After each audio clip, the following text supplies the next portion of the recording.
평안하셨습니까? 4월 11일 금요일 매일 예배 우리 하나님 앞에 기도함으로 시작할까요? 은혜와 사랑이 많으신 하나님, 저희와 함께 해주셔서 감사합니다. 지난밤도 평안하게 하시고 새날을 주셨사오니 하나님 오늘 한날을 살아가며 하나님 앞에 영광을 돌리는 저희가 되어지게 도와주옵소서. 민수기를 읽고 있습니다. 이 민수기의 말씀들, 민수기의 사건들, 모세, 아론, 미리암 이런 사람들의 서로 부대낌과 부딪힘 속에 우리의 삶이 나아가야 할 귀한 교훈들을 얻도록 주님 축복해 주옵소서. 예수님의 이름으로 간절히 기도하옵나이다. 아멘. 260장 우리를 죄에서 구하시려 주 예수 십자가 지셨으니 기쁘게 부르세 할렐루야. 우리 260장 함께 찬송합니다.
오늘 나눌 하나님의 말씀은 어제 말씀에 이어진, 어제 사건에 이어진 말씀이지요.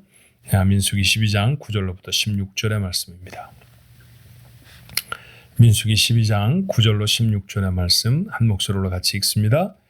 여호와께서 그들을 향하여 진노하시고 떠나시매 구름이 장막 위에서 떠나갔고 미리암은 나병에 걸려 눈과 같더라. 아론이 미리암을 본즉 나병에 걸렸는지라. 아론이 이에 모세에게 이르되 슬프도다 내 주여, 우리가 어리석은 일을 하여 죄를 지었으나 청하건대 그 벌을 우리에게 돌리지 마소서. 그가 살이 반이나 썩어 모태로부터 죽어서 나온 자같이 되지 않게 하소서. 모세가 여호와께 부르짖어 이르되 하나님이여 원하건대 그를 고쳐 주옵소서. 여호와께서 모세에게 이르시되 그의 아버지가 그의 얼굴에 침을 뱉었을지라도 그가 이랫동안 부끄러워하지 않겠느냐. 그런 짓거를 진영 밖에 이레 동안 가두고 그 후에 들어오게 할지니라 하시니 이에 미리암이 진영 밖에 이레 동안 갇혀 있었고 백성은 그를 다시 들어오게 하기까지 행진하지 아니하다가 그 후에 백성이 하세롯을 떠나 바란 광야에 진을 치니라. 아멘. 독일 고백교회라고 하는 교회는 히틀러 치하의 어용교회가 되어졌던 잘못된 교회 제도를 몸부림치며 젊은 신학자들이, 젊은 믿음의 사람들이 이루어서 내었던 독일의 교회입니다. 그 교회 지도자 중에 한 사람을 우린 잘 알죠. 본 회퍼라고 하는 목사예요. 본 회퍼 목사가 형제들에게 자신의 어린 시절을 회고했던 이야기를 영화에서 본 적이 있습니다. 그는 그렇게 말해요. 아버지가 내게 이렇게 교훈해 주었습니다. 만약에 잘못된 기차를 탔을 때 자기가 가려고 하는 목적지가 아닌 열차를 탔다는 것이죠. 그 문제를 해결하는 방법은 열차가 달려가는 통로의 반대편으로 부지런히 뛰어가는 것이 아니다. 여러분 생각해 보면 그렇잖아요. 만약에 내가 부산으로 가려고 하는데 인천으로 가는 열차를 탔다고 하면 아무리 그 열차의 반대편으로 달려가도 그는 부산에 갈 수 없습니다. 영어에서는 답을 얘기하지 않지만 우리는 답을 알아요. 잘못된 열차를 탔을 때 해결 방법은 반대편 통로를 향해 달려가는 것이 아니라 그 열차를 내리는 것입니다. 성경적인 표현으로 말한다고 하면 회개하는 것이죠. 돌이키는 것입니다. 그 자리에서 돌아서서 그 일을 멈추는 것이죠. 오늘 본문의 말씀은 그런 내용들을 우리에게 보여주고 있어요. 자, 미리암과 아론이 어떤 잘못을 저지르는지 우리는 어제 말씀을 나누어 보았습니다. 모세가 사후에 아내를 다시 얻게 되었죠. 재혼을 하게 되어졌는데 하필이면 구스 여자였습니다. 이디오피아 지방의 여자였으니까 아마도 피부색이 검었을 거예요. 하필이면 검은 피부를 가진 사람과 결혼을 해야 되겠니? 라고 하는 비난일 수도 있었을 것 같고요. 또 한편으로는 유대인 여자 중에 한 사람이었으면 훨씬 더 낫지 않았겠어? 어쩌면 뭐하러 나이도 많은데 다시 재혼을 하니? 이런 이야기였을 수도 있을 겁니다. 그렇게 미리암과 아론은 오랜만에 모세를 꾸짖고 비난합니다. 그런데 이 세 사람은 사실은 지금 막 출발하고 태어난 이스라엘이라고 하는 나라의 지도자들이잖아요. 저들 속에 그런 갈등과 불협화음이 생겨서는 안 되었습니다. 하나님은 모세의 편을 들어주시죠. 모세와 하나님이 얼마나 특별한 관계에 있었는지를 다시 상기시켜 주시면서 그것을 비난하였던, 그것에 대해서 시기심을 품었던 미리암과 아론을 벌하십니다. 그런데 미리암이 받았던 벌이 중하지요. 나병에 걸립니다. 문둥병이라고 표현된 나병이라는 병은 당시로는 치료의 방법이 없었어요. 신경의 말초 부분들이 점점 괴사해 버리는 것이죠. 그래서 손가락이 잘라져 나가고 발가락이 없어져 버리고 심지어는 턱 하나가 송두리째 사라지기도 하고요. 더 심해지면 손목이나 발목이 아예 통째로 잘라져 나가기도 하는 정말 무서운 질병입니다. 오늘 아론이 표현한 것처럼 살이 다 썩어서 죽은 자 같이 되어지는 그런 병이 바로 문둥병입니다. 전염이 될 수 있었기 때문에 격리되어져야 하는 것이 필수적이었고요. 그런 병에 걸려져 버렸습니다. 오늘 표현이 재밌잖아요. 나병에 걸려서 눈과 같이 되어졌다. 나병에 걸려서 희어졌다라는 얘기입니다. 아마 그래서 제가 여러분에게 유추해 말씀드리는 것인데 아마 모세의 결혼 대상이 되어졌던 그 구스 여인을 향해 검다고 비난했을 수 있겠다라는 얘기죠. 그래, 미리암 너는 참 희구나. 그럼 아예 희어볼래? 라고 하신 것처럼 이 말씀이 읽혀져서 얼마나 두려운 말씀으로 읽혀지는지 모릅니다. 자, 이런 벌을 받았을 때, 이런 하나님의 진노와 형벌을 만났을 때 사람들은 어떻게 되었을까요? 미리암과 아론은 자신이 잘못했다는 사실을 깨닫습니다. 그리고 계속해서 모세를 비방하지 않죠. 비방하지 않았다는 이 성경에 명백한 표현은 없습니다. 그렇지만 그의 태도가 어떻게 달라졌는지를 11절은 이렇게 말해요. 아론이 이에 모세에게 이르되 슬프도다 내 주여 우리가 어리석은 일을 하여 죄를 지었으나 청하건대 그 벌을 우리에게 돌리지 마소서. 모세를 부르는 말도 주여였고요. 깍듯한 경칭으로 오늘 우리말이 꼭 존칭어로 번역을 했을 뿐만이 아니라 히브리 원래 원문으로 보더라도 정중한 말로 모세에게 부탁한 것으로 그렇게 기록되어져 있습니다. 그렇게 말하는 사람이 모세를 더 이상 비난하지 않았다는 사실은 명백하지 않습니까? 비난하던 그들의 입술을 멈추고 도리어 그의 리더십을, 그의 권위를 인정해주고 그에게 나가 부탁했다는 것이죠. 삶을 돌이켰습니다.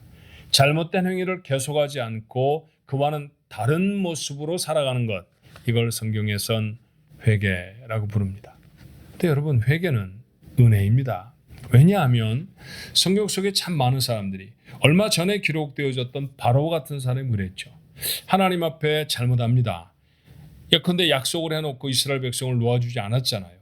첫 번째 재앙이 임했을 때, 두 번째 재앙이 임했을 때 계속해서 너희들 나가도 좋다, 남자만 나가라, 잠깐 한 사흘 거리만 갔다가 다시 돌아와라, 별의별 얘기를 다 했지만 결국 약속은 지켜지지 않습니다.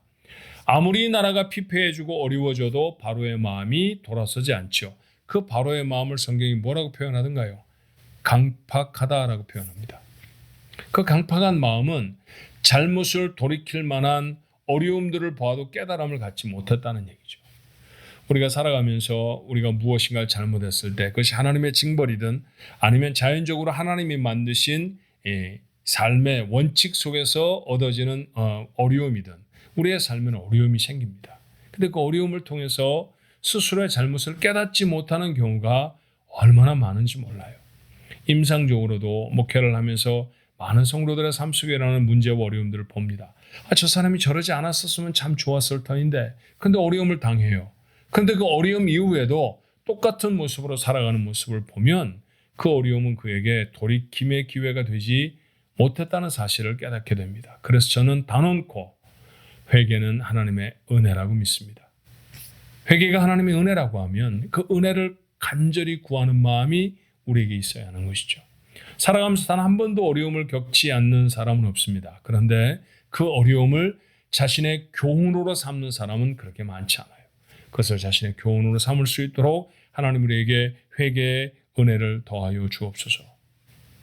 회개하고 돌아서서 자신의 잘못을 깨닫고 잘못되어졌던 삶을 내려놓는 것, 이건 얼마나 귀한 삶의 결단인지 모릅니다. 그것은 행복한 삶, 성공적인 삶을 위해서 반드시 우리의 삶에 있어야 할 모습이죠. 다행스럽게도 미리암과 아론은 그렇게 회개하는 사람이 되어졌습니다. 두 번째로 만나는 귀한 덕은 용서입니다. 모세에게 나가 기도해 주십시오. 그렇게 아론이 청하였죠. 모세의 마음이 어땠을까요? 보통 이런 상황이 되어지면 사람들의 마음은 어떤 마음이 될까요? 모세는 하나님 앞에 기도했습니다. 잘 됐다. 나를 비난하더니 나를 비방하더니 너희들 그런 꼴 당할 줄 알았어. 이런 마음을 갖지 않았다는 거죠. 우리가 그렇게 마음을 먹을 수 있습니다. 얼마든지 통쾌하게 마치 하나님이 보복해 주시는 것을 기뻐하며 바라볼 수 있지만 그렇지 않습니다. 그리고 그는 부탁을 받은 대로 13절에 여호와께 부르짖어 간구합니다.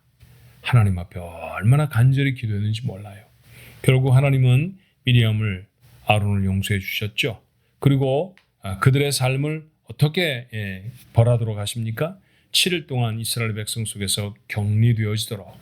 그건 사실 저들이 저질렀던 잘못 그리고 당한 이 문둥병이라고 하는 이 나병이라고 하는 큰 벌에 비해서는 경미한 아주 작은 그런 벌에 불과합니다. 근데 그 벌을 지나고 나서 그들은 다시 회복되어져서 그들의 장막으로 돌아올 수가 있었습니다. 용서해 주는 것. 하나님이 미리암과 아론을 용서해 주셨을 뿐만 아니라 그에 앞서서 모세가 저들을 용서하였던 모습이 있었다라는 것에 우리는 마음을 가져야 할 것 같아요. 세 번째 아름다운 모습은요, 공동체의 회복입니다. 자, 미리암은 이스라엘 캠프 중에 바깥에서 7일 동안 격리되어졌고요. 그가 격리되어져 7일을 지나는 동안 하나님의 징벌의 시간을 지나는 동안 이스라엘 모든 백성은 그를 기다려줍니다. 한 마음으로 기다려주는 것이죠. 어떤 마음이 있었을까요? 미리암이 회복되기를. 건강이 회복되어지고 영적인 모습들이 회복되어져서 다시 이스라엘 진중으로 돌아올 것을 간절히 소망하며 기다렸다는 것이죠. 그렇게 이스라엘 전체는 하나가 되어졌습니다. 여러분, 돌이킴이 있었습니다. 거기에 용납과 용서가 있었죠. 우리가 살아가는 세상 속에는 여러 가지 갈등과 어려움들이 있어요. 교회도 때로 갈등을 경험할 수 있고요. 가정 속에도 그런 다툼이 있을 수 있습니다. 우리는 최근에 우리나라 속에 있는 갈등과 어려움들을 경험하고 있고요. 우리가 살아가는 미국이 지금 취하고 있는 여러 가지 경제적인 정책들로 인해서 세계 여러 나라와의 갈등과 마찰들을 보면서 합니다. 도대체 무엇을 어떻게 해야 좋을지 잘 모르는 그런 상황 속에 있죠. 어떻게 하면 회복이 되어질까요? 어쩌면 모세와 미리암과 아론, 이 세 이스라엘 백성들의 지도자들의 마음속에 생겼던 갈등 때문에 이스라엘 사람들은 이쪽 저쪽으로 패가 나눠졌을지도 모르죠. 어떤 사람은 모세의 편이 되어줄 수도 있고요. 어떤 사람은 미리암과 아론의 편이었을 수 있습니다. 맞아, 미리암의 얘기가 맞지. 맞아, 아론이 맞다니까. 뭐 그랬을 수 있어요. 그래도 적어도 리더가 되려고 하면 나의 순서대로 해야 되는 것 아니야? 여자가 꼭 안 된다고 하면 아론이 더 좋지. 뭐 이런 당위성을 주장하는 사람도 있을지 모릅니다. 그렇게 나누어져 있었을 이스라엘 사람들의 마음이 하나가 되어질 때 어떤 요소가 필요했을까요? 리더들의 돌이킴이 필요했습니다. 용납과 용서가 필요했습니다. 지금이야말로 그래야 하는 때가 아닌가 하는 생각이 들어요.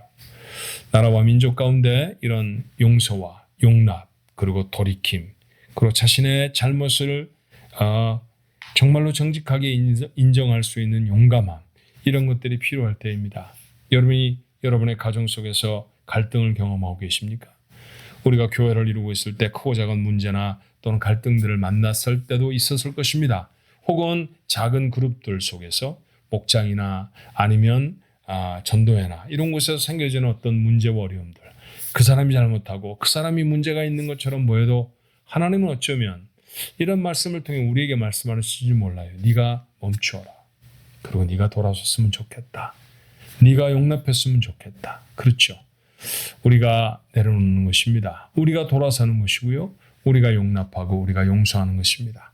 그랬을 때 그 한 사람의 문제가 아니라 그 한 사람이 몸을 담고 있는 가정, 교회, 나라라고 하는 그 큰 공동체들이 하나님의 은혜 가운데 하나가 되어지는 역사를 만날 수 있습니다.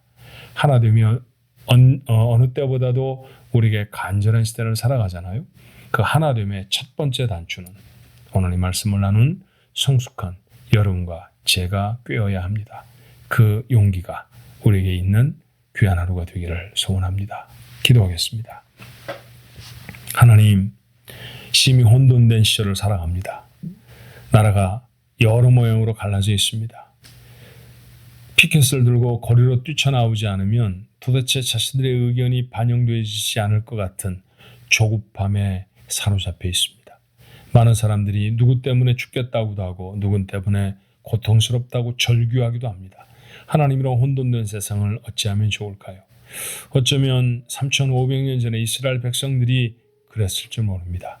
모세와 그리고 미리암과 아론 사이에 생겨졌던 갈등, 그 분열, 다툼들이 이스라엘 백성 속에 얼마나 큰 영향을 미쳤을까요? 그런데 저들이 하나가 되어집니다.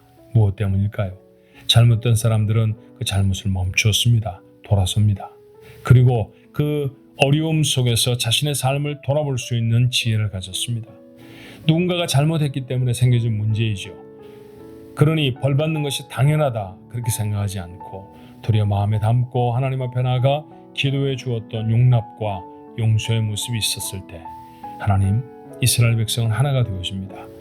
가정이 하나가 되어짐에, 교회가 하나가 되어짐에, 전도회와 목장이 하나가 되어짐에, 나라가 하나가 되어짐에 내가 이런 결단을 해야 되는 것은 아닌지 오늘 하나님의 말씀을 우리의 마음에 담습니다. 하나님, 작은 한 단위의 나이지만 내가 무엇을 결정한다고 해서 이 큰 상황을 바꿀 것처럼 생각이 아니 될 수도 있지만 그래도 하나님의 말씀을 읽었던 우리들이 미약하나마 우리의 삶의 자리에서 돌아서게 하시고 멈추게 하시고 용납하게 하시고 용서하게 하여 주시어서 아버지 하나님, 우리가 몸담고 있는 모든 공동체가 하나님의 가운데 하나가 되어지도록 주님 축복해 주시옵소서. 오늘도 그런 결단의 삶을 살아가는 우리 가족들의 삶 가운데 하나님 역사해 주옵소서. 예수님의 이름으로 간절히 기도하옵나이다. 아멘.